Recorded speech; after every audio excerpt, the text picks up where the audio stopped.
sustainability kind of thing. Another, to conclude, I think we have been talking about, the impact of the economy or social side, the convergence of departments, because we have been talking for the last 100 years, probably this convergence of departments, for nutrition or any indicator you take. For example, nutrition, you need agriculture, other departments, or similarly any indicator. So that, how do you do instead of having these silos? Thank you very much. Thank you, sir. While there is no order that has been given to me for how to have you come and speak, but just building on the theme that Dr. Mahendra Dev set out with regard to social, may I request all dignitaries and participants to kindly rise. We are honored by the arrival of Honorable Chief Minister, Visionary Leader, Nara Chandrababu Naidu garu, Shri Nara Chandrababu Naidu garu vichesaru. మనందరం కూడా మన కరతాళ ధ్వనుల మధ్య వారికి స్వాగతం తెలియజేస్తాం. Thank you sir, మీ రాకతో మరింత వన్నె తీసుకొచ్చారు. Thanks a lot sir.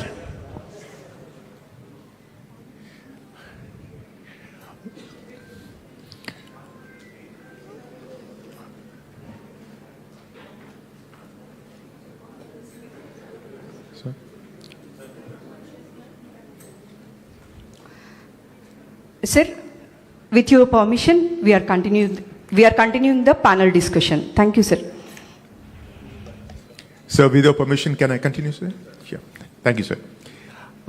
Just kind of, thank you, Dr. Dev. And since you concluded your points, very well made out points around sustainability, society, disparity, etc. Maybe in the fitness of things, Dr. Balu, would you like to build upon that point that he said? Thank you. Either way is fine, sir.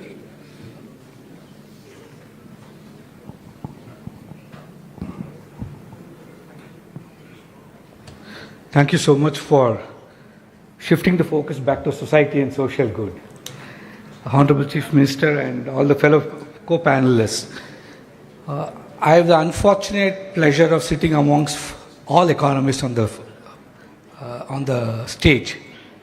I don't say unfortunate because of not being an economist, but I believe that data and numbers have got this inbuilt trap in it of giving us projections that actually may not be completely ground-truthed. And so when you say society and societal good, I'm reminded of my life 30-40 years ago living with the tribals in the forest of Mysore.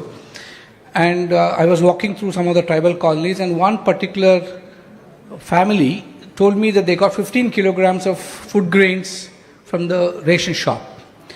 I was quite surprised because those days even around 22 or 24 kilograms were to be allotted to the tribal families, and they only got 15, and they were happy with 15. What I realized was when I look at the numbers, every tribal family in Karnataka had already been given adequate rations to the extent that it is defined. Food Corporation of India's go down showed that exactly the same amount of food grains are getting lifted. Everywhere the same thing was happening. But for the tribal on the ground, that data meant nothing, because for them, what I realized, that is the first time I really understood that information alone is not enough. If information does not predict deprivation the way we have to understand it, it doesn't really complete the social responsibility of data. So to me, I think data is more than just numbers. It's possible an opportunity or the foundation to set dignity in place. And the state like Andhra, which is already looking at P4, I think the logical extension of P4 is how do you build accountability frameworks around data that establishes this principle of data going beyond an administrative resource, but looking at the foundation of dignity in governance itself. So I would add to what Dr. Dev said. And the numbers, again, all of us as economists, everybody here understands the tyranny of averages. Again, when I looked at the district numbers where I was working, the whole district was 98% immunization covered. But the entire 2% that was left out of the measurement was the tribal India I lived in. Geographical distance meant lack of immunization. Lack of immunization also meant lack of numbers in the game. And complications like this tribal colonies not getting listed as part of the revenue village gets left out of the measurement system itself completely. And therefore, when you looked at data, even if they show 100% immunization, still populations which definitively require that kind of care gets excluded. So the story behind these narratives has to be carefully actually deconstructed to understand, does it include these numbers? And I was very impressed when I read the whole P4 document, and Swarnandhra without P4 I think will not be Swarna. And so it's a wonderful idea that the Honorable Chief Minister has conceived, because citizen centricity has to be part of the data capture mechanism. Otherwise, data for whom and owned by whom? Because today, right now, data is seen to be owned by the state. Even in the earlier discussions, we saw how we should use the law to ask for the data. But shouldn't data be actually the owners of data should actually be the citizens on whom the data is getting built itself. And therefore, when the call of Jan Bhagidari was given, I was trying to articulate how we look at citizens not as beneficiaries that is getting framed from the data that we have, but actually citizens as part of the development narrative itself, where they're partners in development. And that partnership begins from data collection. Because when you look at an Anganwadi worker, I'm talking of many years ago, or an A&M, at least I know for sure in Karnataka, she used to capture 179 independent data indicators. She's so busy writing her registers that the reason she writes her registers is a child in front of her, and that we are forcing data capture as a state to the last mile functionary to look so much at the data and not as the person for whom the data matters. And somewhere I think we need to really balance this out, because technology is available today. And what I really liked, especially when I was seeing the dashboard which is used by the Honorable CM to review, where I found for the first time the mixture of political executive with the implementing executive actually held responsible for outcomes. I think that is where the accountability of data comes in. And if we can include the citizens also, because citizens cannot be seen just as recipients of welfare. Citizens are partners in progress, and if they don't understand it from the data level, I feel we'll not be able to build a social architecture around it. So to me, the ownership of data matters, and the way I would look at it is, statistics is not just numbers. The story behind the statistics. Many times when we look at all our reports, I find that the advantage of the purpose of storytelling in narrating these numbers is a sad missing part. So along with training our data scientists in capturing data, we need to also train them in the narrative of building stories around the data. I'm not saying artificial stories, but actual stories. A lot of them are very powerful stories. And for people like me who's been in the grassroots, where stories matter, because that is where you see change. And for a system which is so used to seeing numbers, sometimes it becomes sterile and plastic. You have to actually relate it to a life. And the more we relate to life, I think that's what matters. And finally, the global positioning. Andhra is already getting to be noticed globally in every sense of the word. And so if you can build systems, as you're building different systems, if you can build systems that extend beyond human capability, we should ask ourselves, are we building systems to expand human capability as an extension of development itself, or are we building systems to replace human capability? Because increasingly the trend seems to be, in the world of AI, replacing human capability. I think it should be used to strengthen human capability, and this kind of opportunities are in data. So I think it's not the sophistication of a dashboard, because we all love dashboards, and when you look at a dashboard, it gets more and more sophisticated. But I think it is whether are we acting differently because we now have a dashboard in place. Because finally, it is not, and after being 5 years in the Capacity Building Commission, sadly I must say this, it is not the state's ability to capture alone that is real capacity. I think the capacity of the field functionaries and the executives in actually using this data meaningfully, and that is going to be the challenge, and we found that is the lack of capacity. Data capture capacity we have built now, but data processing, inferencing, and actually applying it practically in interventions at the level that matters. The day a A&M actually gets back localized control of data that she is generating, I think that is the day when data will make meaning to her or him in the field, in the grassroots level. Till then, aggregation of data to the top, without disaggregation of inferences to the bottom, I think the loop is not going to get completed. So real data ownership and meaningful implication of that data ownership will come to the citizen only when the person who's actually capturing from the citizen is also the implementer of the data inference that he or she is capturing. Thank you so much, and I'll stop here. Thank you, sir. Great points made with regard to data and the intersection of society and data. But sticking to the theme of data, I'll come back with some questions, sir, but just switching gears a little bit. May I request Dr. Saurabh Garg to elucidate his thoughts around data and, most importantly, sir, the variety of data that we are producing, how that can be harnessed, and could AP being the lab for us to project things from here to the national level? Thank you.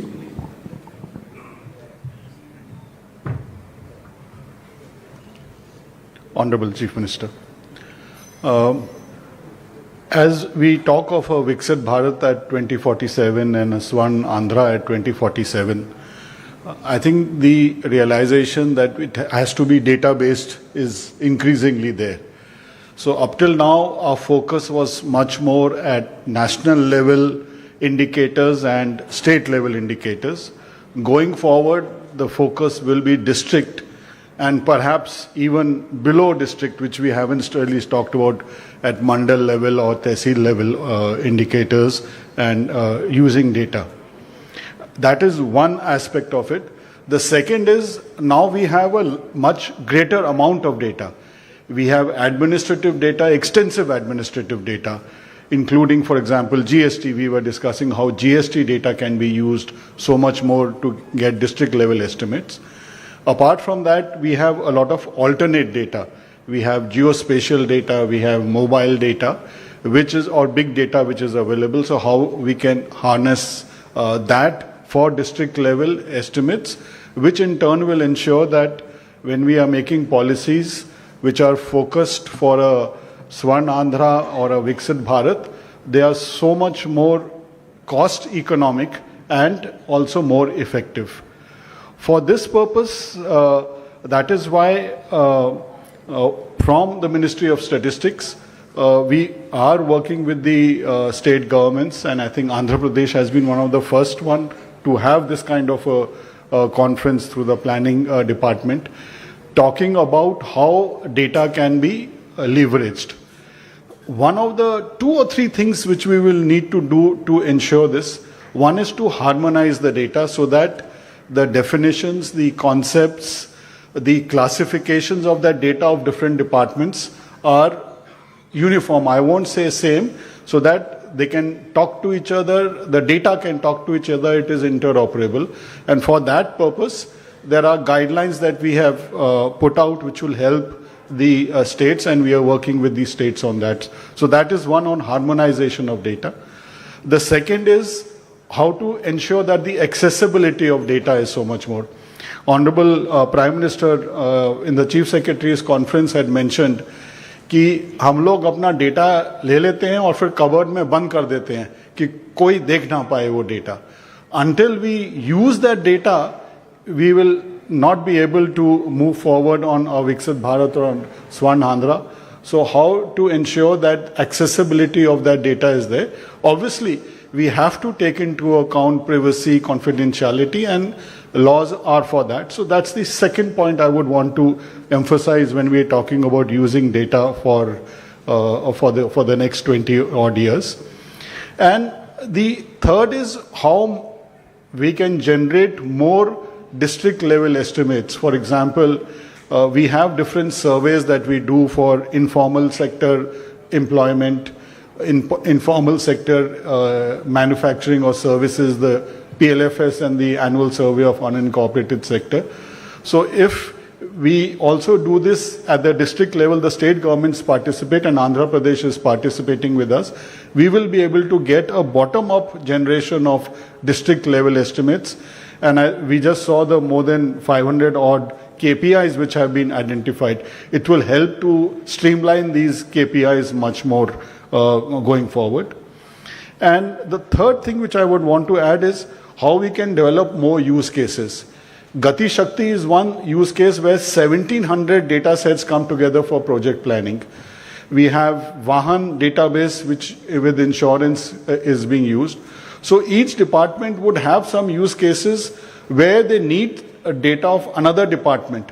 So maybe from the use case background, when we work backwards, we will be able to develop the mechanisms to pull those data together. And we look forward to working with the state in this. Just one other point I would like to mention, that going forward, the GDP calculations are going to follow the new system of national accounts which the United Nations has just released in 2025.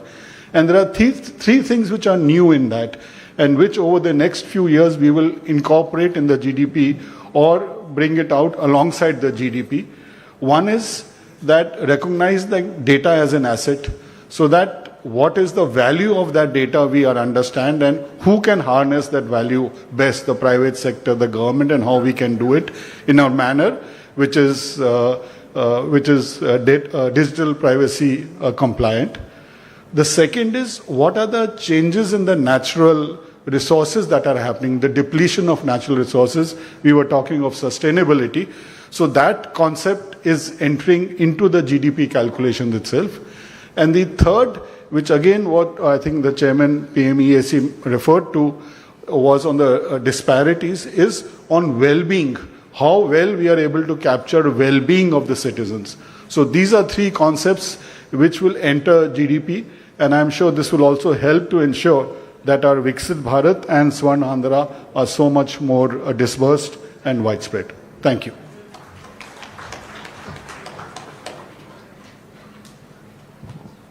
Thank you, Saurabhji. May I now request Dr. Raju to share his views with us.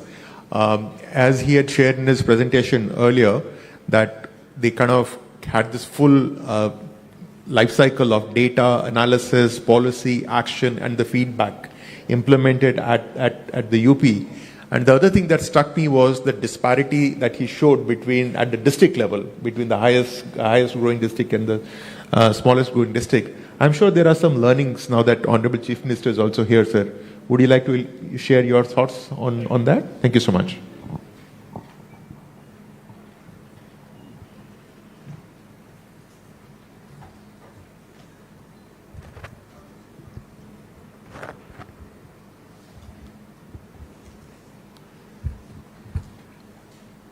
Honorable Chief Minister, senior officers and other participants, and the distinguished panel members. I know I have 3 minutes, but I take 10 seconds each, 3 small stories. Story 1. Most of you are wearing a shoes or a chappals which is not fitting in because you borrowed ready-made. This is a global story. It never suits you. Human beings are different. We have a huge genetic variation, but we are all forced to fit in. Okay, I'll able to do this. Story here, because we don't have genetic data for a repairing of, designing of shoes repairs. We need to realize we can't do anything about it. Number 2, international institute called ECRISAT tried Arahar Dal, Tuvar Dal. They tried for 4 years. They went for a field experiment, very successfully in yield improvement, and they went to try it in the local villages in Telangana. They didn't like. Now what do? 6 years of efforts. You know why? It didn't taste well. And the taste has no parameter in your research. Data never focused on this. Number 3. You open your mobile, Android mobile app, what does it come? You get all over the world apps, but I don't get my village map, I don't get my district map, I don't get my mandal map. It should be up here. The minute I open this, I don't want 30, 40 apps. I want my village map. I want my mandal map. So then you should be icons, drinking water, all the services. Immediately I can go. If I want to go to the drinking water as a service, I need to go by 5, 6, 7 levels. Do we understand this? Why women, local people don't use it? Because it's not easy. It's not designed for that. So data collection data using two different things. We never think about this because they're all designed for a global, not for local. Can we do something about it? Think it over. I'll come back to yourself, moderators' questions. Data has three dimensions. We need to understand this first. One, area specific. Village level, Gram Panchayat level, Mandal level, Taluk level, district level, state level. Everything for a geographical area, it's available. Then we see the variations. Who does what, how much allocations, all geographical wise. Number two, it is a second set, is a user specific. For example, milk users, vegetable producers, finance, credit companies, SHGs, classic example. Then FPOs. There's similarly many other MSMEs industries. Third, the social community groups, various social communities. Now, one above other, it's very difficult to match. If I want to know in my district what is available, area specific, user specific, then community specific, it's not available. I need to go through 6, 7 levels of layers of information. Go back to the statistics office, go back to the other ones. Why can't we impose this layers of information visually specific? I think that's one possibility. I'll come back to the second question. Let us take 28 districts of Andhra Pradesh. If I arrange them district GDP size, which one comes last? We don't know unless we see the statistics. It's not, unfortunately, same. Take same example of all the MLAs. If I arrange all the MLAs, what is a per MLA constituency per capita income? Not available. Same true with the MPs.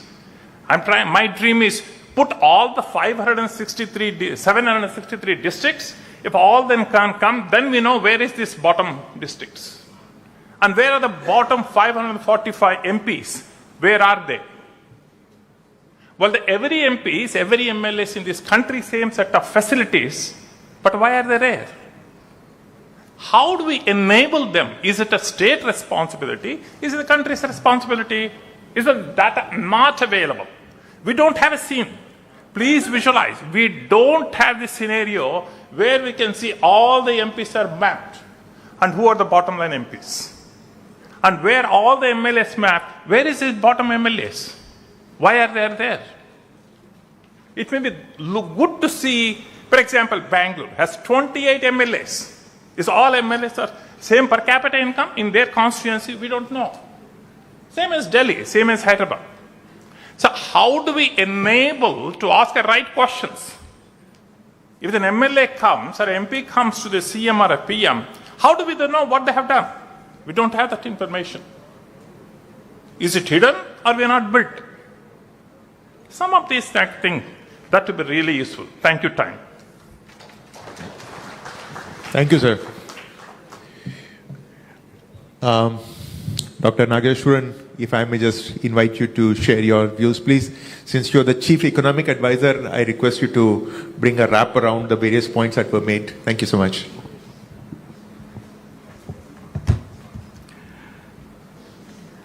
Honorable Chief Minister of Andhra Pradesh, fellow panelists, officials of the Andhra government, ladies and gentlemen.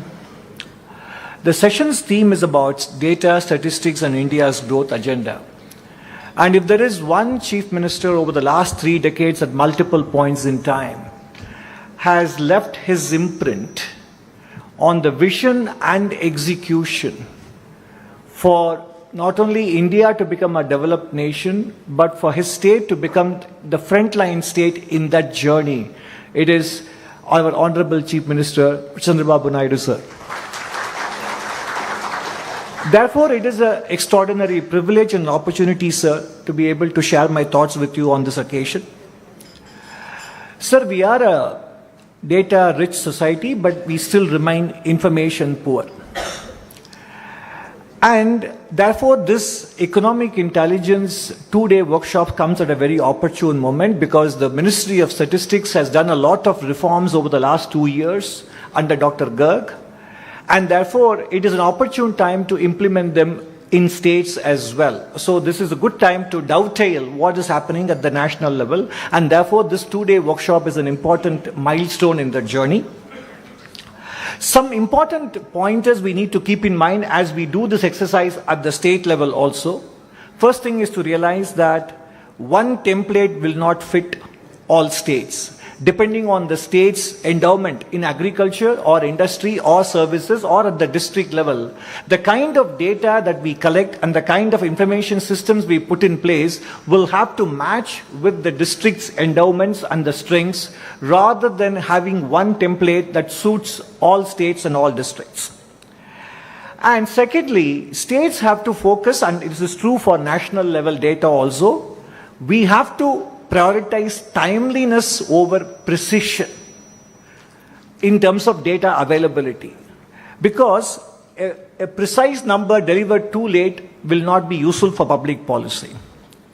We should look beyond the data, we should look beyond GDP to the economic activity that the data throws up. And post-lunch, the conversation between the Secretary Industries of the Andhra government and the former Chief Statistician of India is something that all states must actually get the recording and listen to.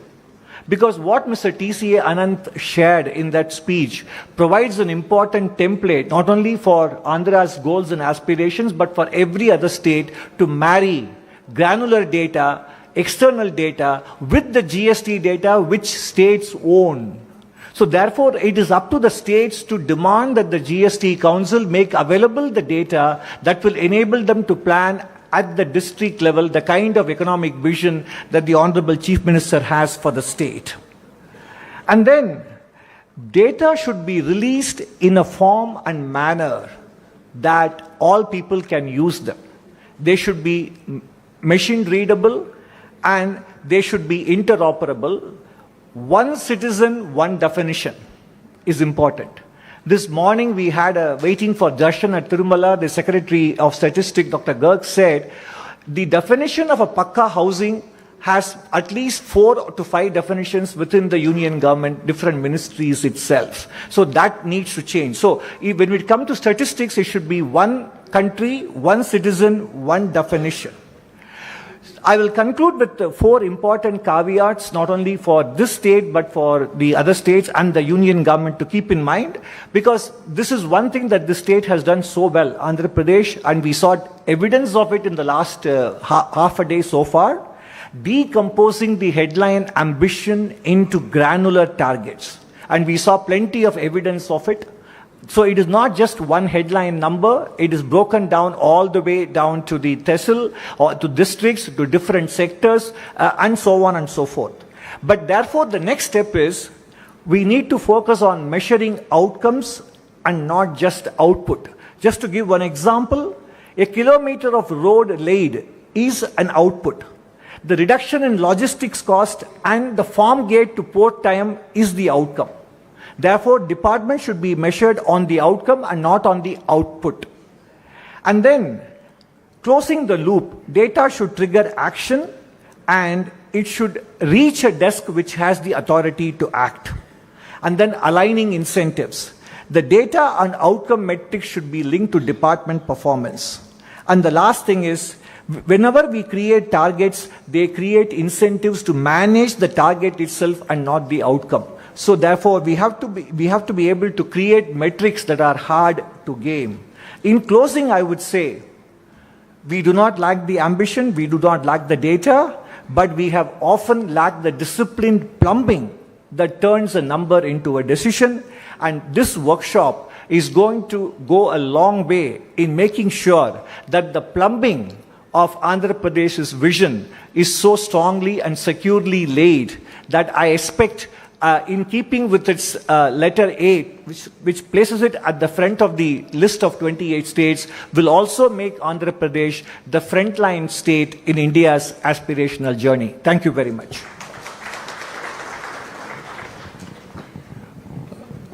Conscious of the time, because we are all waiting to hear from the Honorable Chief Minister, just giving 5 minutes for any questions that we may have from the audiences.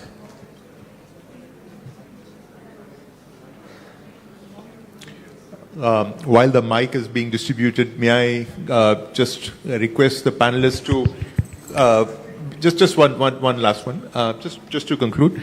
If we were to just have one recommendation coming out of these discussions, right, and goes to the first line of this briefing paper, which is data as a national infrastructure asset. Because once we kind of define it, a lot of things that we spoke about here would get covered. Anybody wants to make an attempt as to what it could mean to us? Dr. Garg?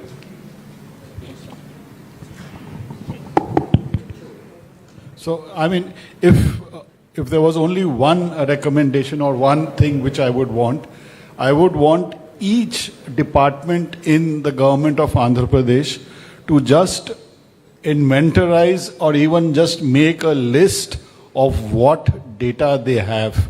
I think that itself will throw up so much more insights and the ability to generate more actionable interpretations by just ensuring that the data that they have a clear action plan to make it accessible for others to use it. Thank you, Doctor. Thank you so much. Can I add one? Yes, please. Okay. To keep AP on the front line in the country, build database from Gram Panchayat level to the state level. Yes, and answerable and public domain transparency. Yeah. Dr. Dev? One thing, I mean, in the morning I mentioned, I liked compared to other states, first I should compliment the Honorable Chief Minister for, and the officials for organizing this important program. Constitution-wise vision action plan is very important thing, which I think I have not seen any other state doing it. I think we should popularize this in other states also, because there you are involving not only the government officials, but also political people, MPs, MLAs, and I will also urge to involve private sector, industry and others, because private employment and GDP, they contribute also more.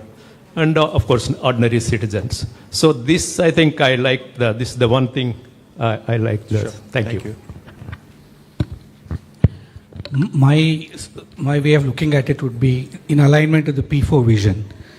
The citizen is where the data originates first, and it ends with the citizen because actions end with the citizen. So the state should only be a custodian of data and not the owner of the data. The citizen should be the owner of the data in the spirit of P4. And Andhra can be the first state to generate some model which the rest of the country can imitate. Thank you. Two things. Andhra Pradesh has the coastline to basically create AI-insulated service sector and allied agricultural activities. So when it comes to AI-insulated economy, Andhra Pradesh can take the lead. And for that, Andhra Pradesh should mine, milk, extract information from the GST data. Thank you. Thank you.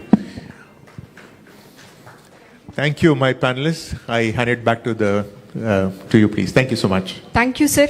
Thank you, Sri Suresh Gohal, sir, and our esteemed panelists for a rich, engaging and thought-provoking discussion on the role of data, statistics and governance in India's growth journey. Thank you, sir. Thanks a lot. May I now invite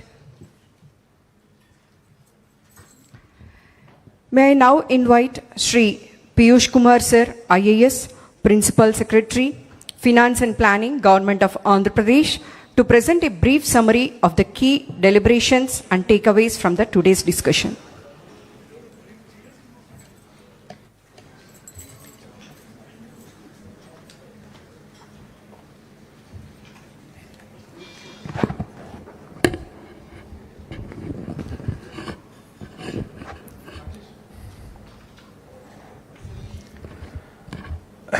Honorable Chief Minister, Sir, eminent panelists of the session, distinguished guests and academicians, my fellow officers, senior officers and fellow officers from Government of Andhra Pradesh, all the distinguished guests. It is indeed a very, a great privilege and a pleasure for me to invite the Honorable Chief Minister, Shri Nara Chandrababu Naidu Garu, for this session of interaction with all the experts. Sir, this 2 days conference is a outcome of your visionary outlook, sir. Under your visionary leadership, last 2 years, planning department, we have taken leaps and bounds in terms of the Swarn Andhra journey that we have started in not only the vision planning exercise, the action implementation exercise, but also in terms of the capacity building and in terms of the discussion around. It's a unique experiment which has never been done in any state the way we have gone about in last 2 years, sir.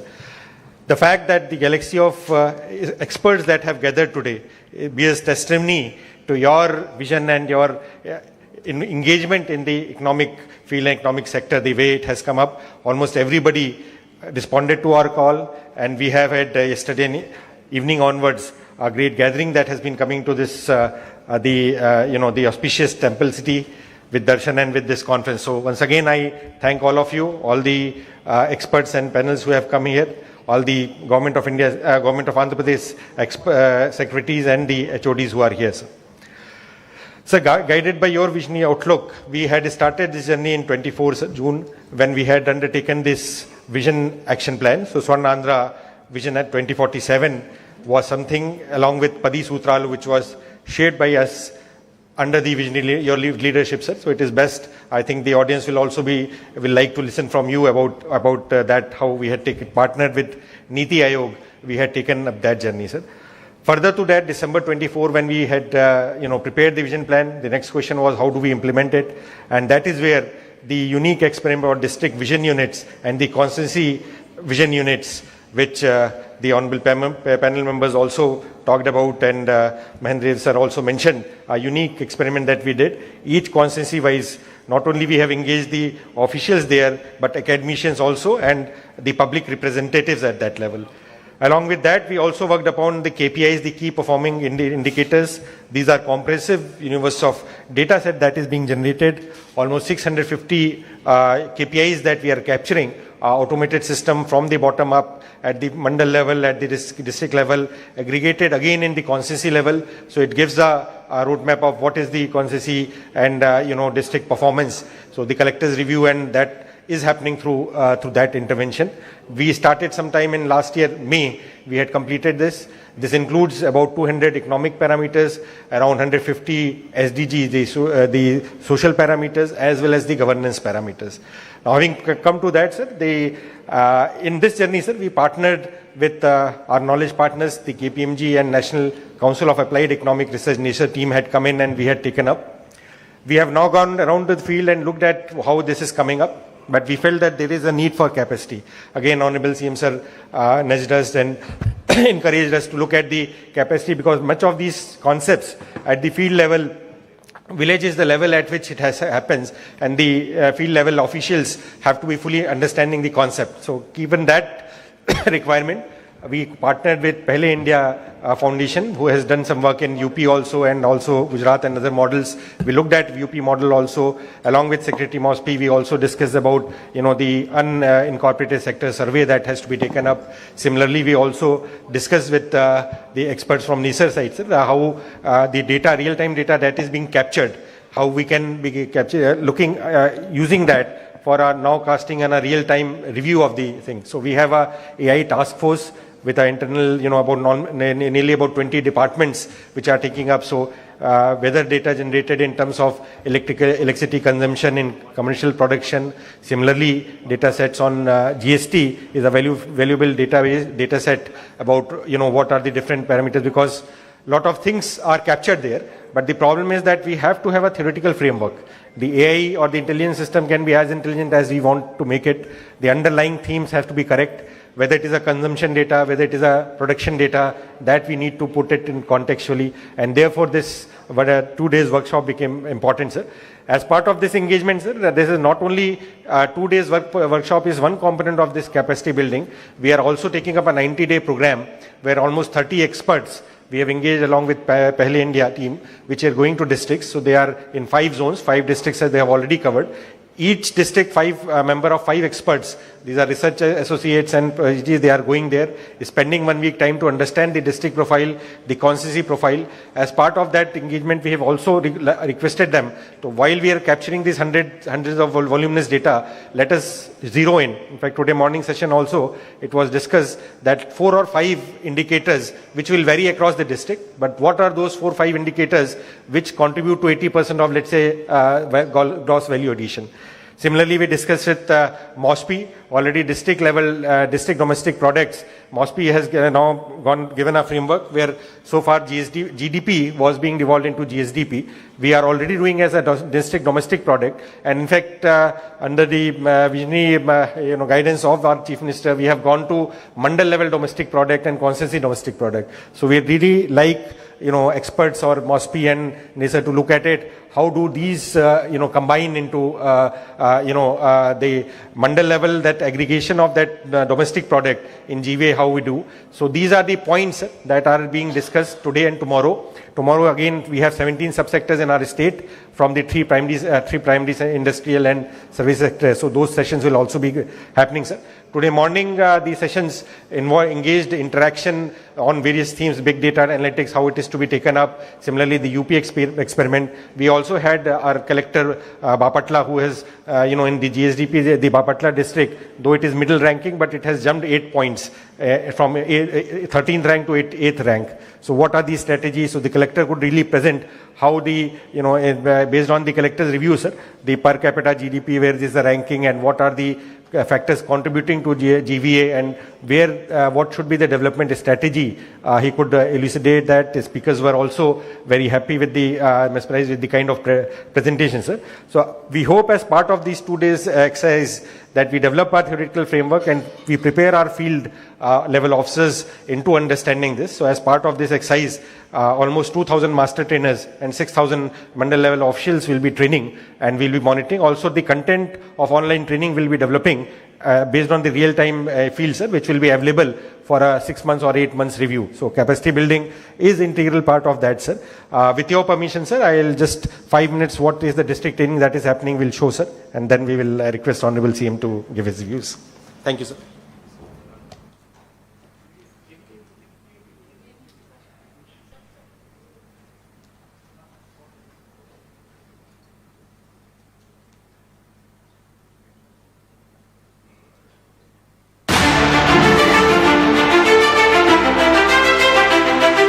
On the lines of and under the visionary leadership of the Honorable Chief Minister, Shri Nara Chandrababu Naidu, Andhra Pradesh has embarked on a transformative journey, Swarnandhra at 2047.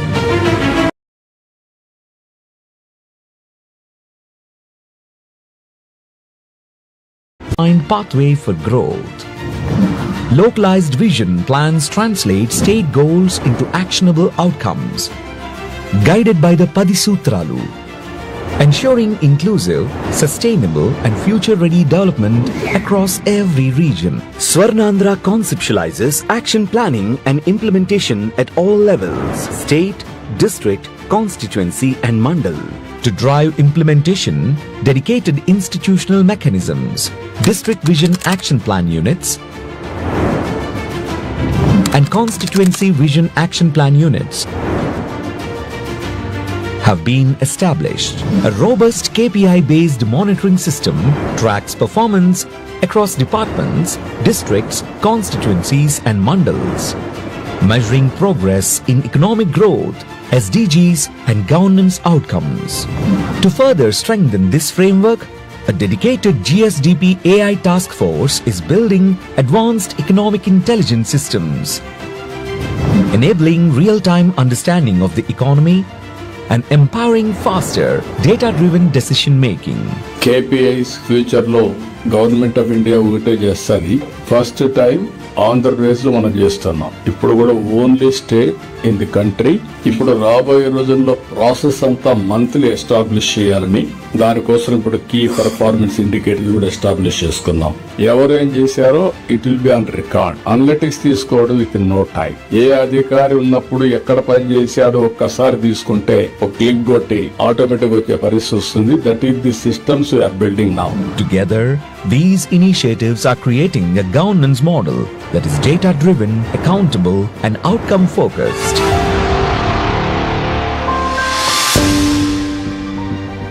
But transforming vision into measurable outcomes requires more than systems. It requires empowered people. Recognizing this, Andhra Pradesh has launched a comprehensive statewide capacity building program, a first of its kind initiative designed to equip officials with the knowledge, tools, and analytical capabilities required for economic governance. This program is not just about training.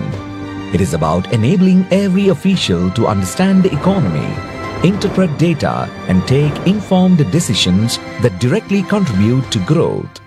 It spans the entire governance ecosystem. 980 district-level officials, 6,125 constituency-level officials, 2,750 master trainers. From Srikakulam to Sri Satya Sai, this initiative, including structured workshops like this, is building a new generation of data-driven administrators. Officials are being equipped to understand GSDP, sectoral performance, high-frequency indicators, and real-time economic signals, shifting governance from routine administration to outcome-driven leadership. This marks a fundamental transformation. From assumptions to evidence, from intuition to intelligence, from activities to measurable impact. Every official becomes a growth catalyst. Every district becomes an engine of development. Every intervention becomes measurable. Across Andhra Pradesh, this movement is transforming how decisions are made and how growth is delivered. The training programs have been organized by the planning department in the district of Kakinada. As part of the training program, the training was imparted to the master trainers, the constituency level officials, the district level officials, and also to all the key stakeholders across different sectors. And I'd like to thank the planning department for planning this training and then imparting this training at all levels. Thank you. Through this initiative, Andhra Pradesh is building an administration that is future-ready, powered by economic intelligence, and driven by accountability at every level. From data to decisions, from decisions to development, from development to prosperity. Swarnandhra at 2047, happy in its people, healthy in its progress, wealthy in its future.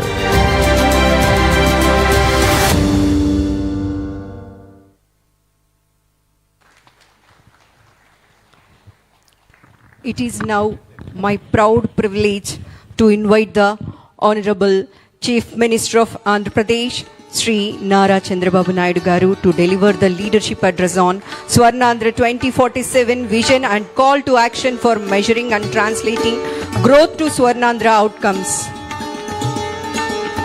Swarnandhra శిల్పి ఒక రాయి మంచి శిల్పి చేతిలో పడితే దేవతా రూపం తీసుకొని పూజలు అందుకున్నట్టు మన స్వర్ణాంధ్రని తీర్చిదిద్దే విజనరీ లీడర్ శ్రీ నారా చంద్రబాబు నాయుడు గారు ఇప్పుడు మాట్లాడబోతున్నారు. Thank you sir.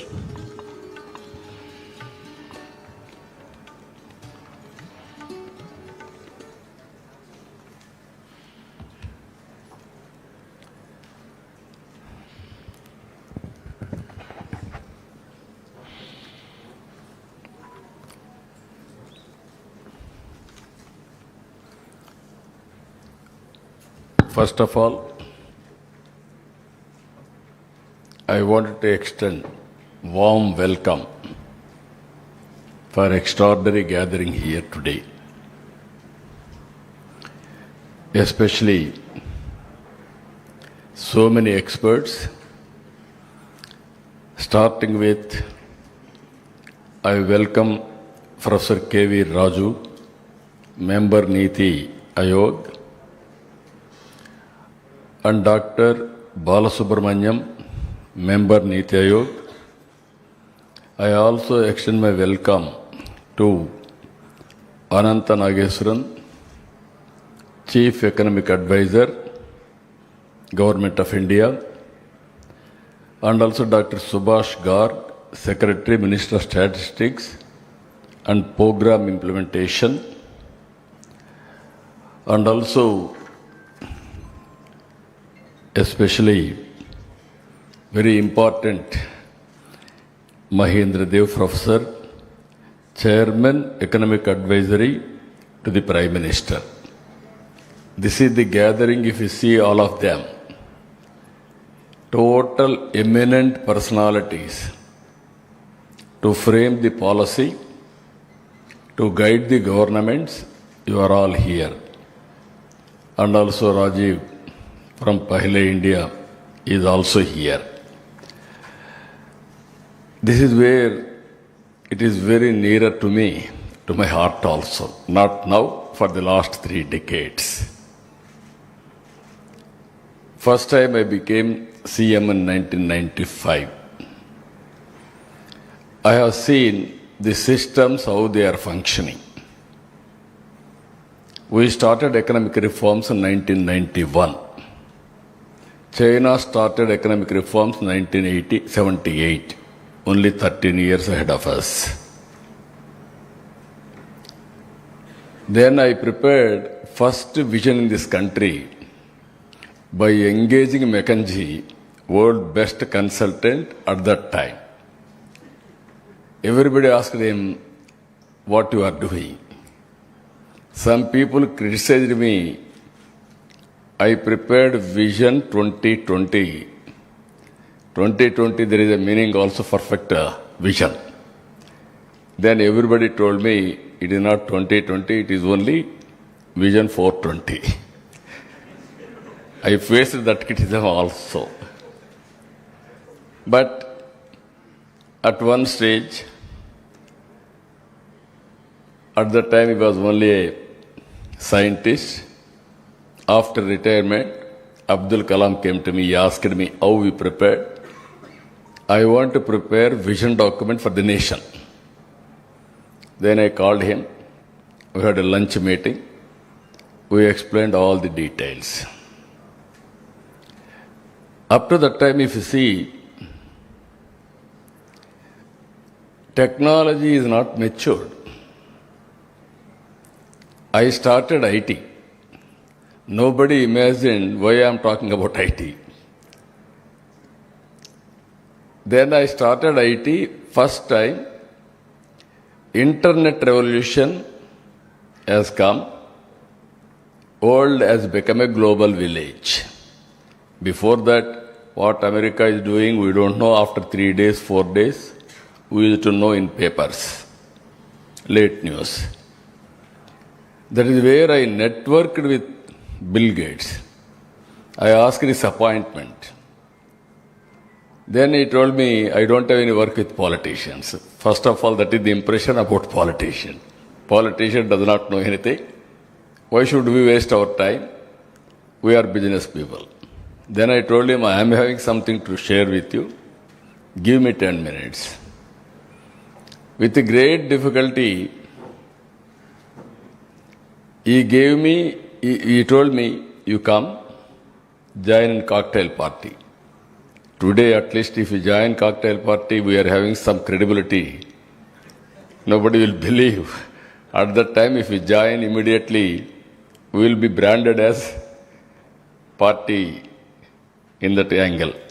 So I told him, then with great difficulty, he gave me 15 minutes. Always, we are also very strong persons among us. At that time, one of my secretary, very strong secretary, what all I say, he will put it on presentations, everything. Then we prepared one of the best presentation.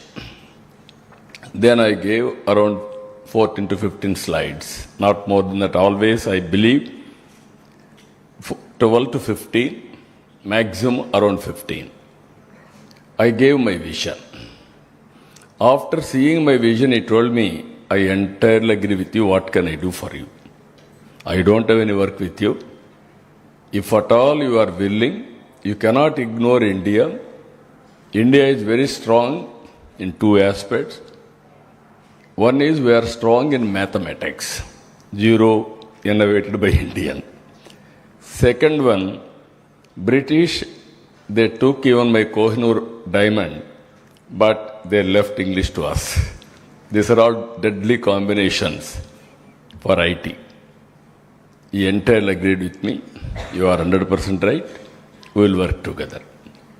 Then I asked him, if you are having any flexibility, you start your Microsoft Development Center in Hyderabad. He told me, we are in only Seattle. I don't have any plans as on now. Let us work. I didn't leave at that stage. Then I went to Seattle. I met him in Davos. Finally, he came to Hyderabad. He started his development center. In development centers, Nadella Satya, employee of that development center, has become president of that company. That is the initiative our Indians are having. Earlier, I am only the person to go to Davos. Continuously, I used to visit all these things. This is only history. Technology, here also, all of us has to understand. In the beginning, our Indian politicians or bureaucracy didn't understand technology, underestimated. We had at that time VSNL, BSNL monopoly, public sector. Great statesman, Vajpayee ji. I forced him. I had a good political clout also at that time, 35 MPs. That also helped me. He also made it very clear. Then we paid liberally for all shareholders dividend. Then we have gone for reforms. Even my opposition at the time, they used to attack me only one thing. We are all asking pump set. You are talking cell phone. How can you justify? Then I used to tell them, we need cell phone, we need pump set, I am working for both. Today you are watching AI, data centers, quantum. We are in different league. That first mover advantage for India. Today I can say very proudly, we missed agriculture revolution. We missed industrial revolution. We are able to encash service sector revolution because of information technology and supporting other economic activities. Now, all of us are here. I had a bitter experience about GSDP. Around 2014, my officers are unable to understand what is GSDP, even including my planning secretary at that time. Then I used to sit with experts and those who are calculating in Delhi. Only Delhi planning used to do. Even state governments may adopt or may not adopt. Sometimes we are not in a position to discuss. First time I started discussing GSDP, preparing all sectors, quarterly collectors conference and head of the departments I used to discuss. With that discussion, if you see, we are able to grow 13.5% GSDP CAGR. And also, at that time, ease of doing business, total computerization, then going on reviewing dashboard. For 5 years, first year we are number 2 after Gujarat. After that, always we are number 1 in ease of doing business. Of course, today we have changed the gear. I am talking about speed of doing business. Always innovation has to come. Otherwise, you will be stalemate. In this, I am very happy I have heard about your views. Data. Future is only data-driven governance or data-driven decision-making. Data is wealth, according to me. You are having proper data. You will arrive a real solution for execution, for monitoring, for corrective measures. Always I used to say, there is no proper data. If you feed computer garbage, garbage will come. If you feed proper data, nothing like that, on health or education or anything for that matter, agriculture, everything, it is a big game changer. Now for the last 2 years, my planning department is doing exercise. We are going slowly, earlier yearly, then we made it an exercise quarterly. Now every quarter we are having a collectors conference. Now I want to go monthly. That is where our vision document, if you see, 10 principles. Now by hearing you with you and also Raju Kumar, Pala India, he told me 11 is very auspicious figure. And also why can't you include private investment in this? I will be very happy. Even I heard some of your discussion. Immediately we will make it 11 principles from now onwards. We will start our homework. Always investment is very important. Now models have come. One is PPP, viability gap funding, and so many models. So with all these things, I wanted to request all of you, we are in an inspiring time. I am using this word very clearly. Technology is matured. And also knowledge is available.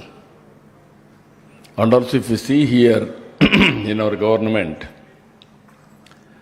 Aadhaar is a game changer for India. No other country is having Aadhaar. So Aadhaar, nobody can duplicate. Now any passports, immigration, everything, even our welfare, without any fraud, we can distribute all these things. There is a debate among all of us. Different countries have adopted differently. Main reason is confidentiality of personal data.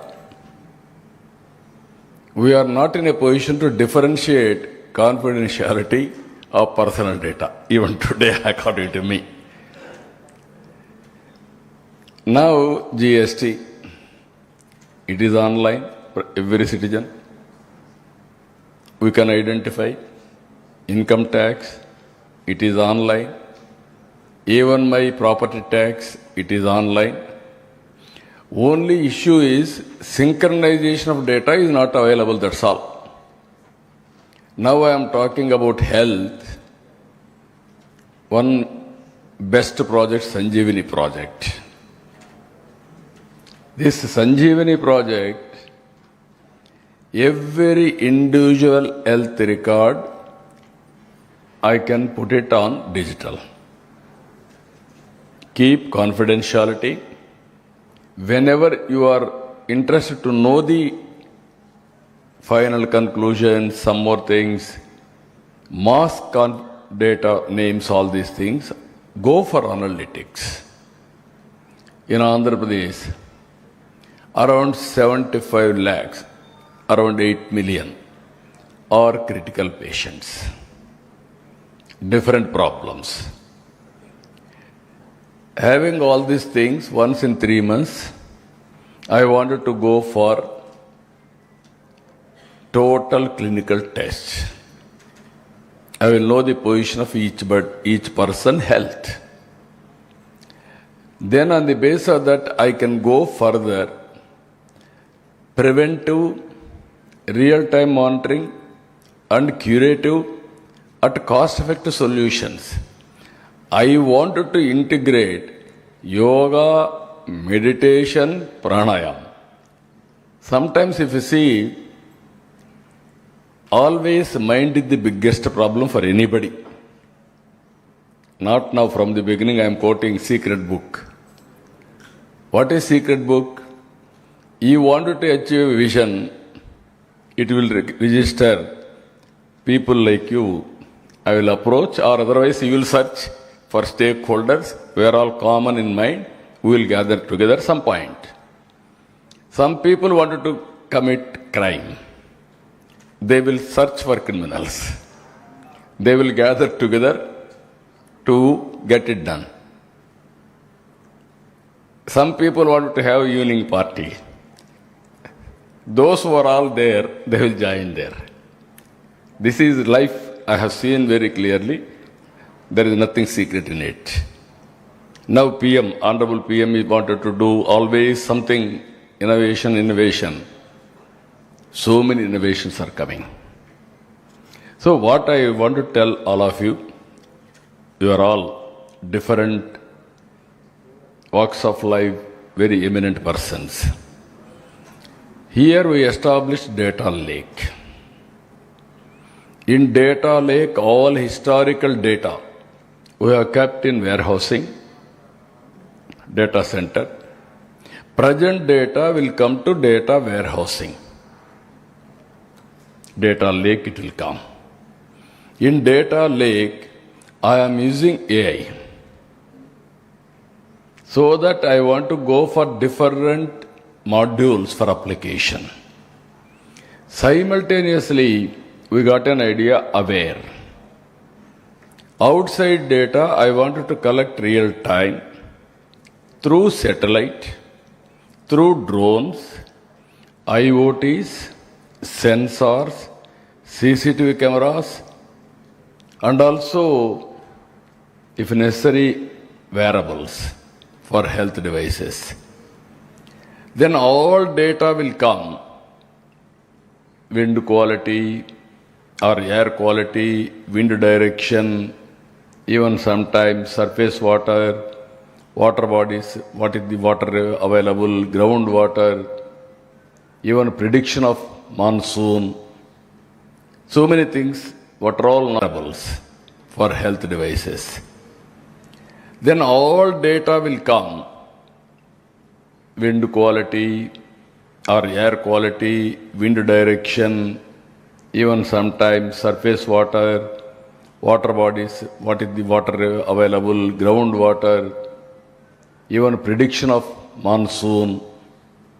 So many things, what all knowledge is available, we are putting there, around 40 parameters.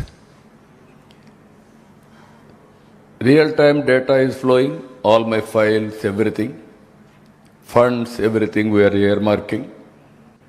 By integrating all these things, I want to communicate to the last mile for action. That is another thing I am doing. That is Manamitra, WhatsApp governance. Around 1100 services we are providing real time, online. Even somebody will say by phone, you will ask voice. I will convert voice into text, attend to it and send back to him. All problems, this is where PGRS, public grievances, how to address, which department is having more problems, what is the root cause, correct from the grassroots, everything we are doing. So here, all welfare programs, we are getting information, we are monitoring very clearly, every family, how much welfare we are giving, we can monitor now. Government of India, what they are giving, what I am giving, how many family members, everything. Finally, I have gone for P4 also. As on today, P3, public-private partnership.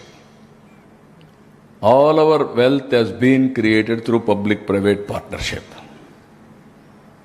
Either road, or power project, or airport, or railway station, or more and more people are becoming billionaires. Relatively, poor and rich is dividing sharply. That is not good for the society. There will be heart burning. What type of society you wanted to create? Some people are not. Yesterday, I went to one home. 2 sisters. SC. When I went to that family, his sister, Tulasamma by name, she was physically handicapped and dumb. She cannot talk, she cannot converse, everything. Then another woman, Pushpamma, she is looking after her. Her husband died 15-20 years back. She had 3 children. 3 children, being a labor, she has to look after. And she has to look after that sister who is totally unfunctional. She cannot converse with outsiders also. Then we used to give earlier, slowly, one by one, 3,000 rupees pension. I have increased that pension to 4,000 for widow pension she is getting. Another sister, earlier they used to give only 3,000, I made it 15,000. She is bedridden, some attendant is required for her, all these things. With that money, she was able to do better. Meanwhile, I created an organization, Dakra. That organization is helping all Dakra women for self-help or self-financing. They financed to her, she purchased 2 buffaloes. She is selling that milk. With that milk, she had a tea stall. And then she is earning some money. She graduated her son. That fellow got some job. He is earning 16,000 rupees. She sent her daughter to school. First she sent her, because no money, orphanage. There she educated. Then finally 1 buffalo she sold, 40,000 rupees. By spending that money, she educated her daughter as a nurse. She got employment, now nurse employment. You see the human story. All of you, as told very clearly, by seeing everything is very simple. There is a family, there are families, there are a number. We are all calculating 1 crore 60 lakh families, 5 crore population. Inside, if you go beyond figures, you will know what is truth, where to attempt, where to bring public policies. This is where I am thinking differently. Now, another thing, P4 is meant for this. Now I started, it is only a beginning. It's an humble way. As on today, around 12 lakh families were adopted by 1 lakh Margadarsis. I made this name also, MBK 1020. MBK means Margadarsi Bangaru Kutumbam. 10 top layer, 20 bottom. Top layer is Margadarsi, bottom layer is Bangaru Kutumbam, golden family. You adopt, not one day, not charity. It is your social responsibility. We are all here in a hotel discussing all these things. Where we have studied? Who spent for all of us? It is only taxpayers' money. I studied in government school. Whose money? Taxpayers' money. Most of us, but we got an opportunity. Only few people got an opportunity. Only 1%, 2%, 5% like that. Remaining people are having same problem. Those who born with me, they are in the village itself, they are having ordinary living standards or below living standards. So this is where I am saying always, I used to say one more thing. Up to 1991, all experts are here. I am also an economic student. I didn't do big research, that's a different issue. I am also an economic student, MA post-graduation. That too, humble university from Venkateswara University. Not a Oxford or big universities. But I studied from the beginning society. What I wanted to tell you here, is it not our responsibility to build a society and sustainable living standards for everybody? We got an opportunity, we are thinking, we are happy. Is it not our social responsibility to handhold? Here I wanted to make it very clear, all of you. Wealth is not coming automatically. You have to plan, you have to create wealth. Before 1991, India is blamed everywhere. I used to go to some other countries at that time. We are all blamed Hindu growth rate. What is Hindu growth rate? Only 1.5%, 2%. I had a bitter experiences with all top heads of the nations. They used to argue with me, India, you cannot come up. You won't develop. You don't do that culture. As an insult, I used to argue with them, you are thinking India is not going to come. One day, I am telling you, so much of argument I have done. Directly after 95, Singapore PM and me are traveling in Hyderabad. I have shown everything. Always I want to convince people. That is my habit, with optimism. Then going on talking, he told me, Mr. Naidu, you are so confident. You are too optimistic. Then I told him, I am not too optimistic. I am realist. You are thinking India cannot grow. I am assuring you, I am telling you, another 10 years, we are be different. We will grow. You are going to watch me. This is my bet. Then he told me, no, we should not fight. Agree in disagreement. We'll move forward. Okay. After 10 years, I went to Singapore. He was ex-PM. I met him. Then he told me, on that day, I remember today also, we had a bitter exchanges. I realized India is moving very fast. He told me on that day also, I am not against India. We wanted to see India should grow. In this region, India, if both India, all countries will grow, then small countries like us will have better safety and security. That was his argument. So what I wanted to impress upon you, we have to create a society. Everybody should have better living standards in this country.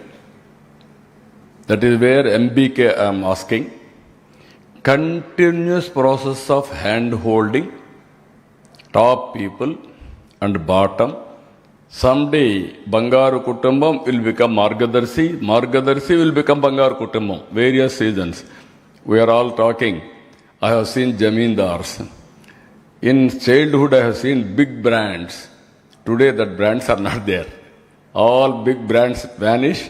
New brands have come. Only some brands are still relevant. So with all these things, I want to ask all experts here. All other things, I need not explain what is agriculture, what is industry, what is service sector, how it is going to transform. It is a matter of time. We have set in 11 principles now, one more I have added. Then we have set in target 2047, that is 309 lakh crores. And also GSDP 3 crores 9 lakhs, 55 lakhs per capita income. And also other parameters, all economic parameters we have given very clearly. Now data is available. We are able to KPI, we are able to decide. SOP we are able to establish. You are stopping somewhere, Mandal. With great difficulty, some of your panel has suggested Panchayat. I wanted to go every family. Family in the individual again.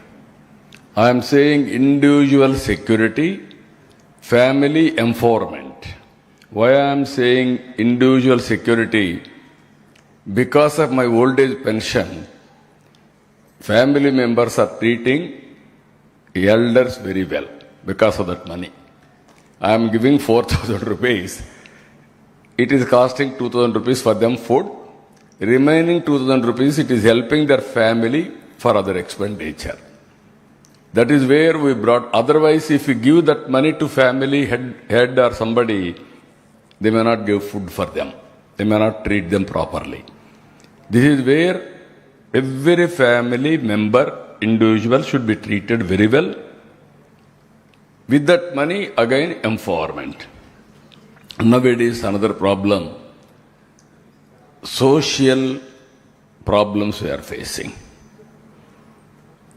In olden days, big families, joint families, even children are looked after by elders. Now micro families. Slowly micro families are averse for more children. Now they are both wife and husband are employed, double income, no kids, let us enjoy. That is another problem. So many countries are facing aging problem. If we cannot address population management, one day India is going to face same problem. Already South India we are facing. Even my population as on today 1.6 fertility rate. And also replacement level is 2.1. Now we started this exercise also. So this is where joint families I want to promote big way. And ultimately, how to balance all these things. As on today of post-mortem, you are all reviewing GDP only for the sake of review. We are not planning GDP. We are not investing on the basis of wealth creation. Now we have to, 10 years back, at least now it is better demand driven or need based we are going. Earlier recommendation based. I have seen that days also. First time I became MLA, we had 3 privileges. One privilege for MLA, to recommend gas connection. Second privilege for MLA, to recommend telephone connection, that to non-functional. It won't work. But we had a privilege, 3 phones. Only BSNL is the owner of that time, at that time. Then they used to give me 1 jeep. That too, military jeep. They will give me old jeep. It won't function. I have to, trolling, I have to bring it. That were the privileges at that time. So much of changes. Even small road, I have to go to minister, I have to do so much of work. Now slowly, demand-driven planning, and on the basis of that execution, we are putting. some panelists have heard. You are talking about MLAs, how to ask. One of you panelists made it very clear. Even PM or CM has to ask MLAs or MPs GSTP growth rate or GDP contribution of the constituency. Rajagaru, you ask, you are telling that. Leave alone, you have to ask our principal secretaries first. Then only others we can ask. This is not we are not tuned. That is where I am saying today, reorientation of leaders, either bureaucratic leaders or political leaders, who have to change their attitudes. We have to bring that knowledge among them. Then only what we are expecting, it will happen. Now all tools are available. There is some people are saying we have to fix accountability at district level. Not only district level, you can go to last mile. Agriculture, last mile, you can fix responsibility. Raitu Seva Kendram is having a territory. Then supervisor officers. There is a unit, there is a functionary. Both you can monitor continuously to top. Then you can fix accountability automatically. First of all, you have to give knowledge. If you won't deliver, train him. Then you have to fix accountability and streamline. That is the biggest exercise we have to do. In Andhra Pradesh, if you see here, everything, industry, we are getting reasonable investment.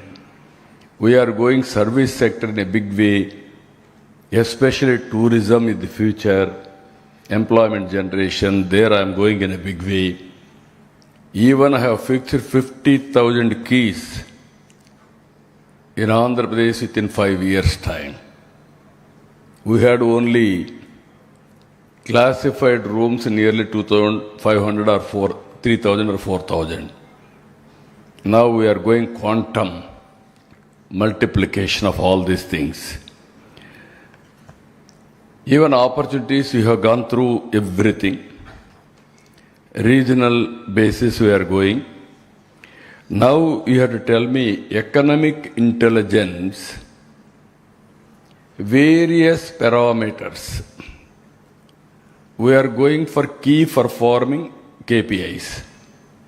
Which KPI is contributing, what is the contributing factor? We are having roughly real time. Ultimately, by using technology, AI, can you make it more and more precision? Big data analytics. Then I can have real-time decisions and corrective measures. Now we are going, for one example I am giving you.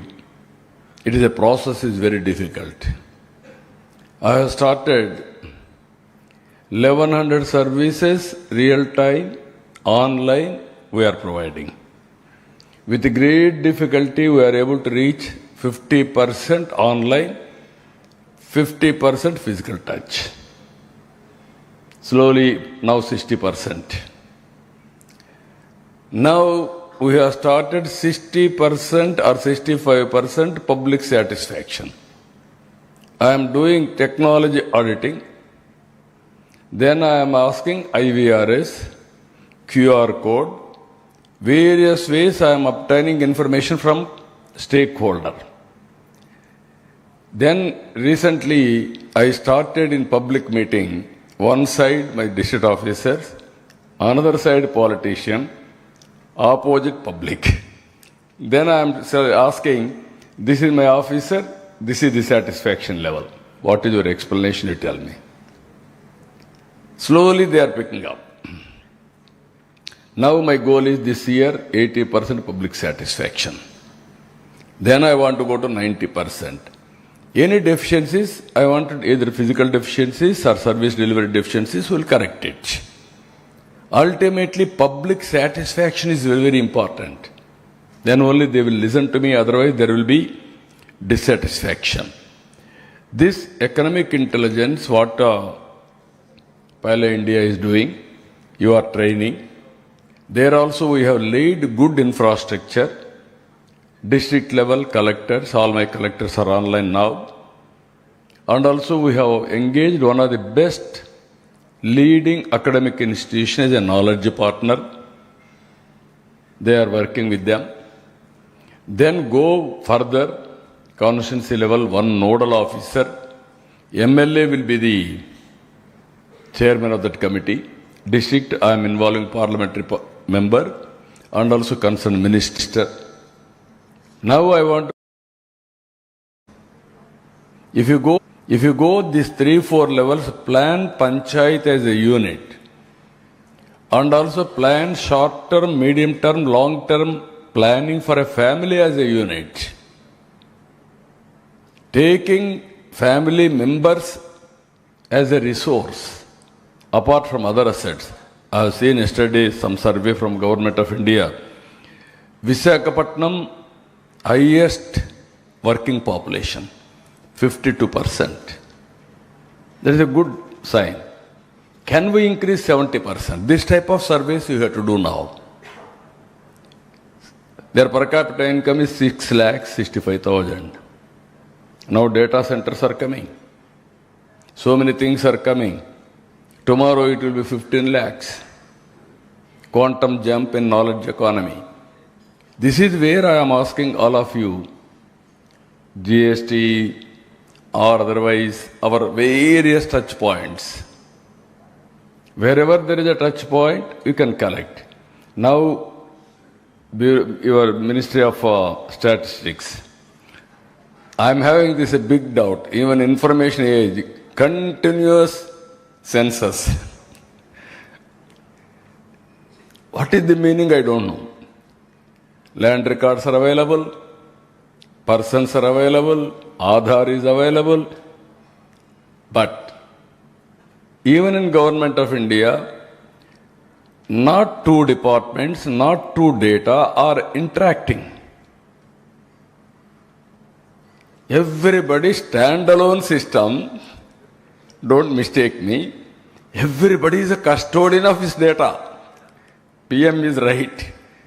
Once you are having data, you are thinking, this is mine, I don't want to share anybody. Then credit. Everybody is thinking, if I share with him, he will do better. Then credit goes to him, not me. This is the attitude. How to break it? This is the biggest challenge, attitudinal problems. I am telling you one more thing. This is the biggest exercise for me. You have to guide me, all of you intellectuals. I am a politician. Leadership, leadership, leadership. Leader has to deliver. Leader should be holistic. Trust is important for everybody. Credibility. If I talk something, people should listen to me. They don't trust me, they won't listen to me. Even all our leaders, how to make our leaders more and more efficient leaders. That is where countries like Singapore, it is a small country. We are all justifying. We are big country, Singapore is small country, no comparison. In the first instant, we are pushing them. No, they are ethical leadership. Morally, they are very strong. That's why they are able to survive. Same wavelength. PM to last mile, same wavelength. They will talk same wavelength. PM will say something, I will say no. That is my political situation. This has to be changed to a certain extent, then only things will happen. Now like-minded people are joining together. At least all of us has to work in the direction. Advisors to Government of India also. You guide us, we will produce a proof of concept with humbleness. My aim is I want to grow 15%. Some people are saying, no, 20% we can grow. But if I say 20%, my planning secretary will say, sir, I will go on leave. Day by day, you are increasing target. We don't have any confidence. Even it is not possible.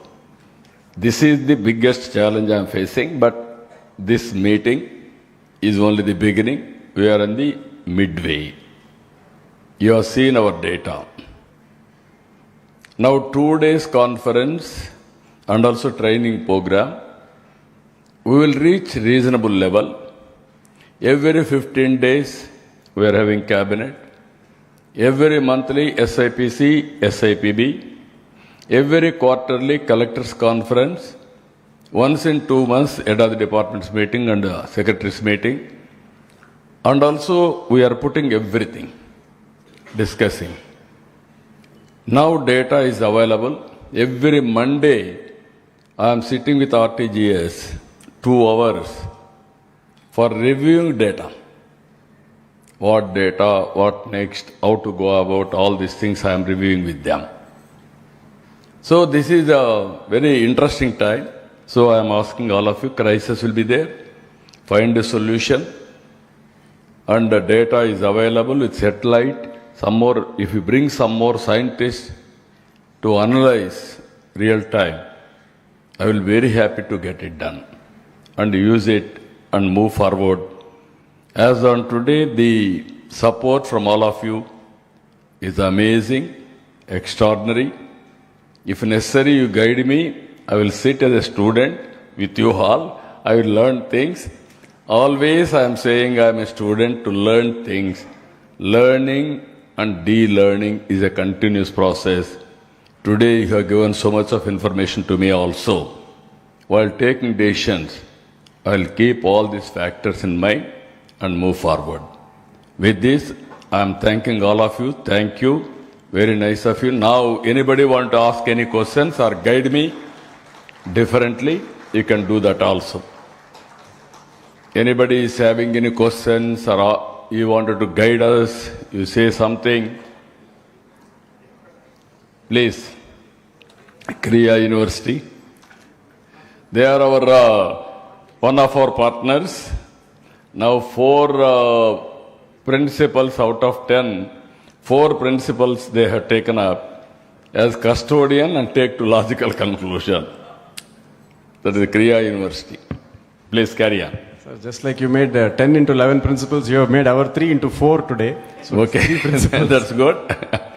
Sir, very inspiring talk as always. So this morning I was with Honorable Minister for IT in Sri City, and you introduced the 11th point of private investment. He mentioned in this morning when we were talking, 25% of all investment in India is coming into Andhra.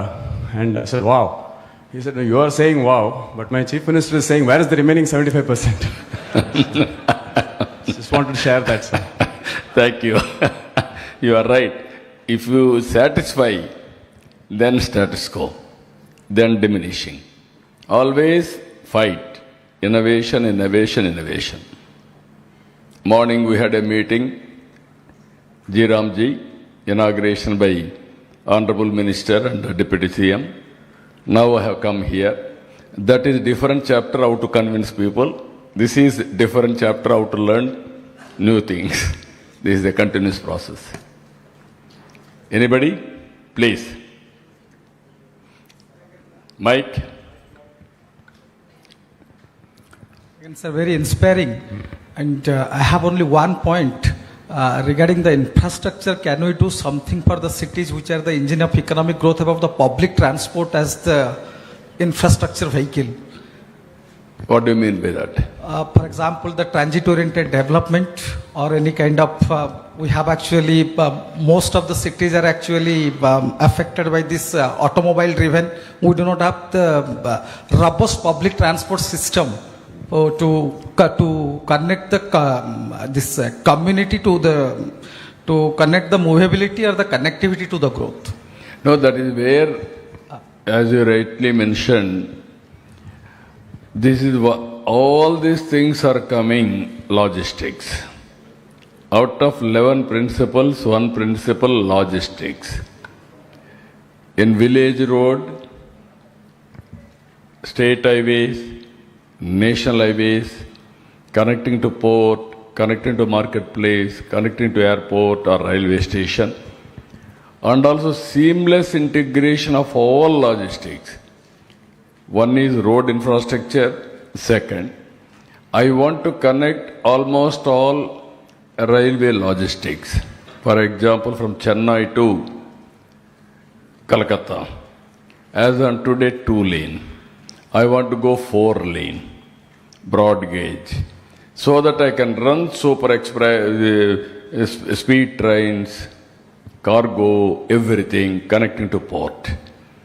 Then third one, every 1 hour I want to have an airport. From here, anywhere, Tirupati airport, 1 hour. Or Kadapa airport, that area 1 hour.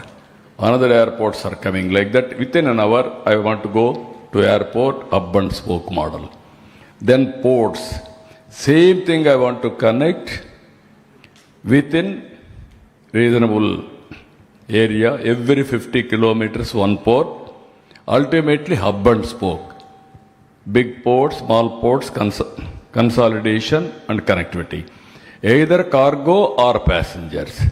I want to go 100% green energy. Country is going to produce 500 gigawatts of energy.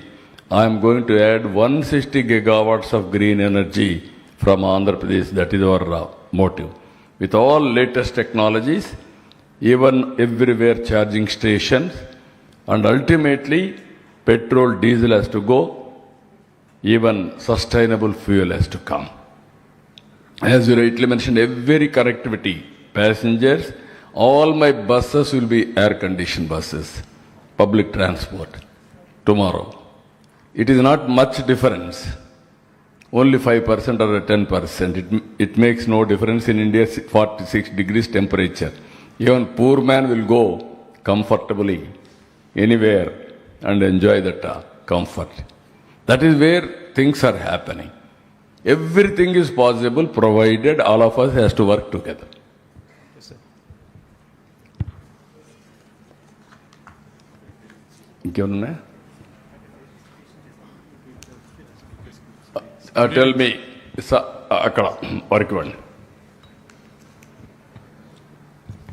Sir, first of all, I would like to compliment you are our inspirational leader that I've seen many insights from you. Sir, we are putting so much of initiatives, but at the grassroots level, do you think each and every family members and individuals are able to understand your efforts? That has to be reached, because you are talking about satisfaction index where you stand 65%. I want to make it 100. Now 73%, 72%. Yes. We are reached now. I want to reach this year 80%. As you rightly mentioned, yes, sir. Even including you, I don't know what is your position. No, I am from VIT Amaravati, sir. Yeah. VIT Amaravati. Yes, sir. Everybody is busy.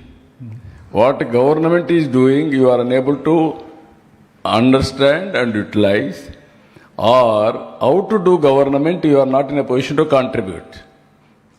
You are an academic institution. Yes, sir. That is where I am saying everybody is expecting what nation has given to me, what you have to give me. What I have to contribute for the nation, nobody is thinking. That is the biggest challenge for all of us. For common man empowerment, if you realize this, even you are also common man till yesterday, now you got an opportunity to run an institution, that is VIT. Common man is not aware of all these things. He is ignorant. Yes. He is not following.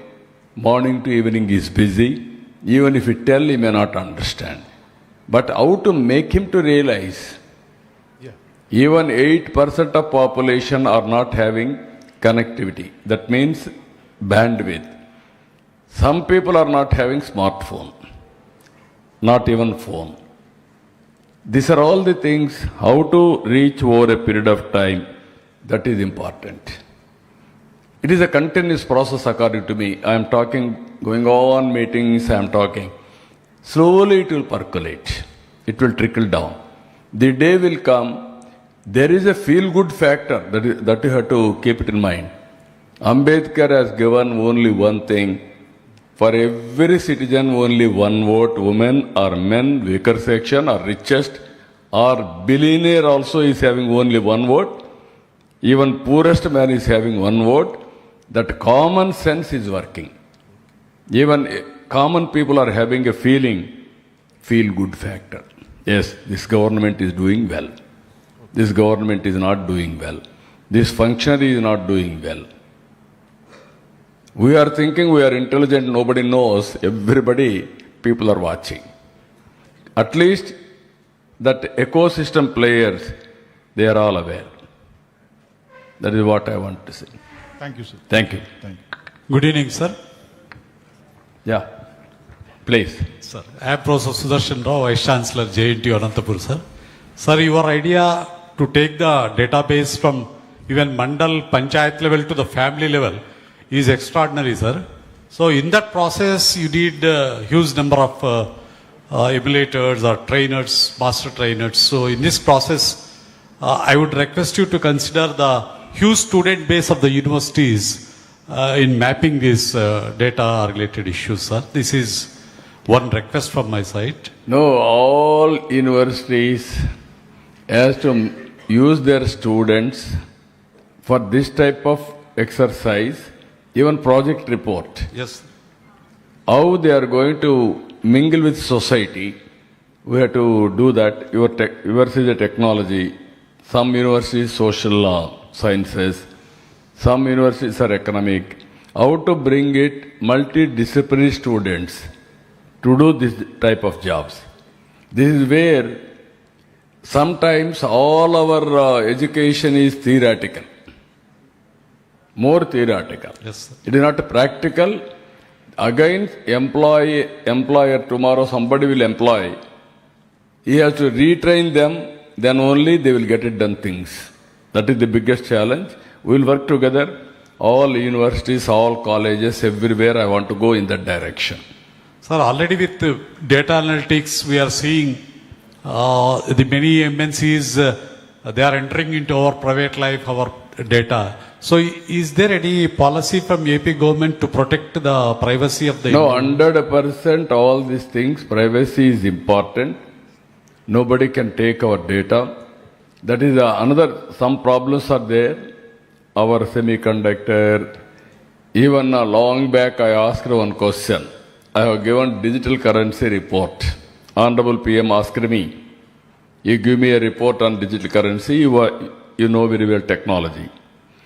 Then I called all RBI departments, service providers, and everybody. Then I asked them one question. Can you give me guarantee our data is not going outside the country? Nobody took that initiative. We are not sure. Answer is simple. Why? Chip is manufactured somewhere. We don't know how they are going to get that information. So this type of problems are there. That is where, as far as possible, even China has built their own systems over a period of time. We have to build our systems. Checks and balances, cyber security, use your knowledge, move in the direction, keep our data with our safe data centers, everything we have to do. Please. Mike. Sir, good evening, sir. My name is B. Ramesh from AP SPDCL, sir. AP? AP SPDCL, sir. Yeah. యాక్చువల్గా vision 2020 అన్నప్పుడు మీరు ఏదో అన్నారు, అట్లా కాకుండా మనం prove చేసుకున్నాం sir. ఇప్పుడు స్వర్ణ ఆంధ్ర 2047 కూడా మనకు ఖచ్చితంగా డెఫినెట్లీ విల్ అచీవ్ సార్. ఎందుకంటే ఒక చిన్న ఎగ్జాంపుల్ చెప్తాను సార్, నా పర్సనల్ ఎక్స్పీరియన్స్. 2.5 years బ్యాక్ మా పాప బీటెక్ ఎక్కడ చేయించాలన్నప్పుడు అందరూ వెల్లూరు విట్టు, SRM చెన్నై అన్నప్పుడు నేను ఒక్కడిని మాత్రము అమరావతిలో జాయిన్ చేశాను సార్. ఎందుకు అక్కడ జాయిన్ చేస్తున్నా అడిగారు సార్. నాకు హోప్ ఉంది, అది డెవలప్ అవుతుంది అని చెప్పాను సార్. ఇప్పుడు 2 ఏళ్ళలో తమరు ఎస్ఆర్ఎంకి వెళ్ళి విజిట్ చేసి అక్కడ క్వాంటమ్ కంప్యూటింగ్ ఓపెన్ చేశారు సార్. అప్పుడు అందరూ నువ్వు తెలివినోడు అన్నారు సార్. నేను తెలివినోడు కాదు, అది హోప్ రా అని చెప్పాను. అది హోప్ రా, అది ప్రూవ్ అయింది అని చెప్పాను సార్. రెండోది వచ్చి ఇప్పుడు మా కొడుకుని స్కూల్కి పిలుచుకొని పోతాం అంటే ఆ బ్యానర్లో వైజాగ్లో జీ ఎందుకు నన్ను పెద్దదని అడిగారు సార్. పెద్దది ఎందుకంటే జీకి అబ్రివేషన్ మార్చేశారు ఆయన వచ్చి. జీ అంటే ఏందని అడిగారు సార్. గూగుల్ డేటా సెంటర్ పెట్టడం వల్ల ఏమి మనకు వస్తుందో కూడా ఎక్స్ప్లెయిన్ చేశాను సార్. ఇది ఒకటే కాదు, వైజాగ్ కాదు, చాలా పేర్లు మారుతాయి మన స్టేట్లో అని మా బాబు గారు చెప్పడం జరిగింది సార్. ఇదంతా మా హోప్ సార్. కాబట్టి ఖచ్చితంగా మేము స్వర్ణ ఆంధ్ర మీ ఆధ్వర్యంలో సాధిస్తాం sir. Thank you sir. Thank you very nice of you. Everybody should have confidence and also reinforce our thoughts. Mike.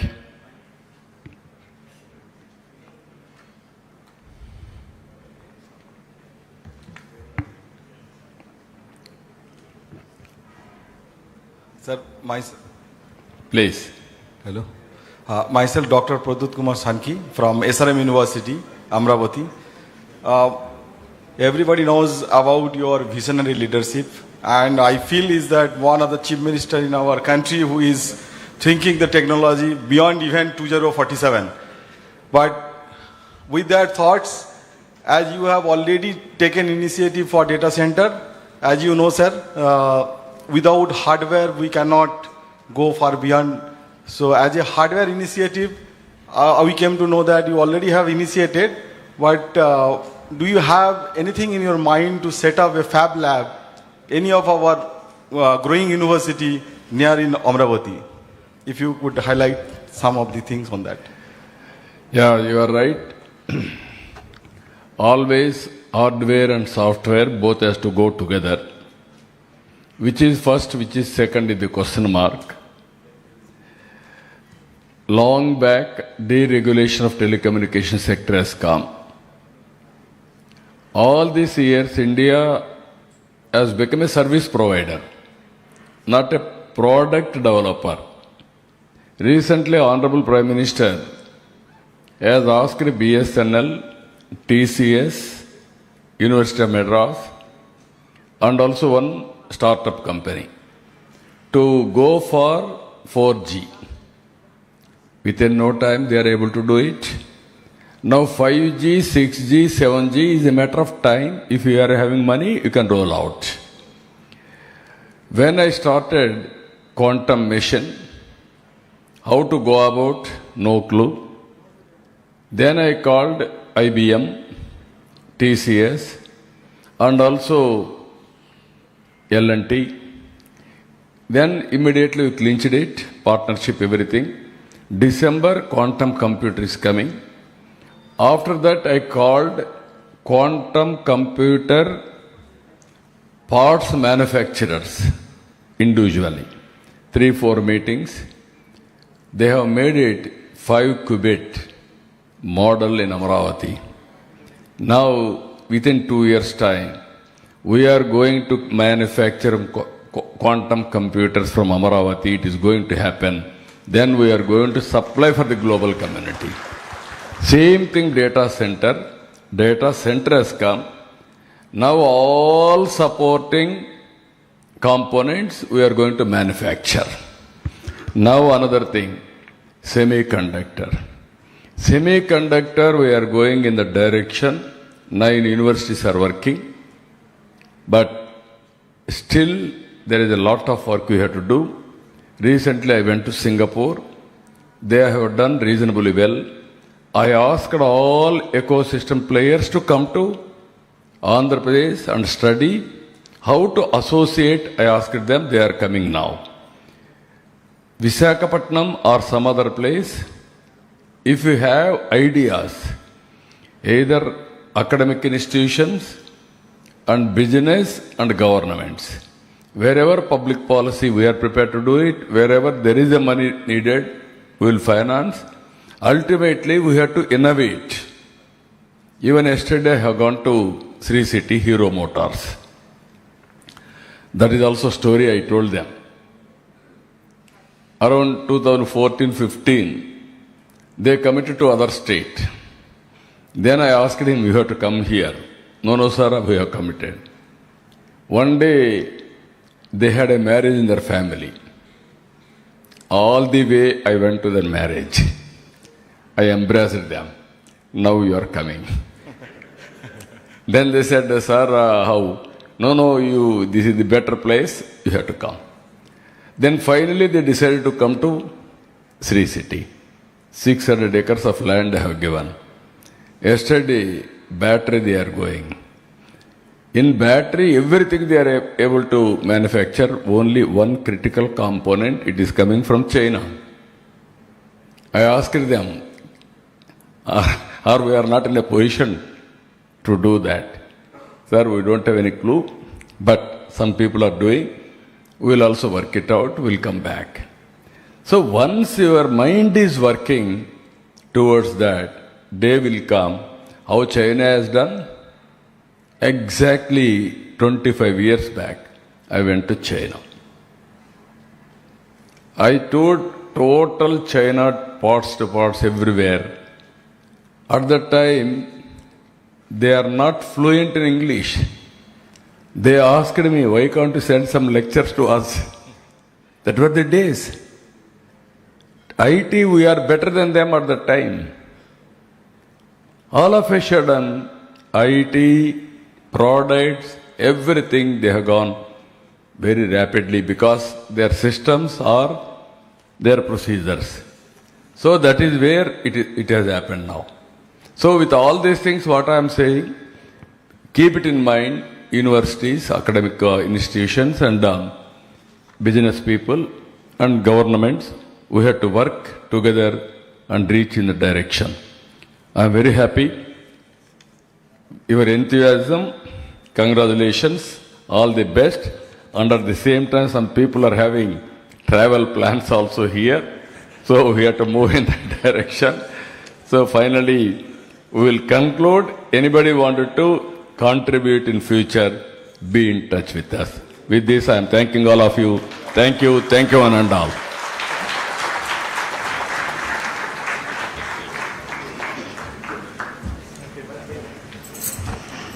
Thank you, sir. Thank you, Honorable Chief Minister, sir. Your visionary leadership, unwavering commitment to transformational governance, and emphasis on measurable outcomes provide a clear direction for all stakeholders as Andhra Pradesh moves forward in its journey towards achieving the Swarnandhra 2047 vision. May I now request the Honorable Chief Minister of Andhra Pradesh, Sri Nara Chandrababu Naidu Garu, to kindly present mementos to our esteemed guest as a token of appreciation for their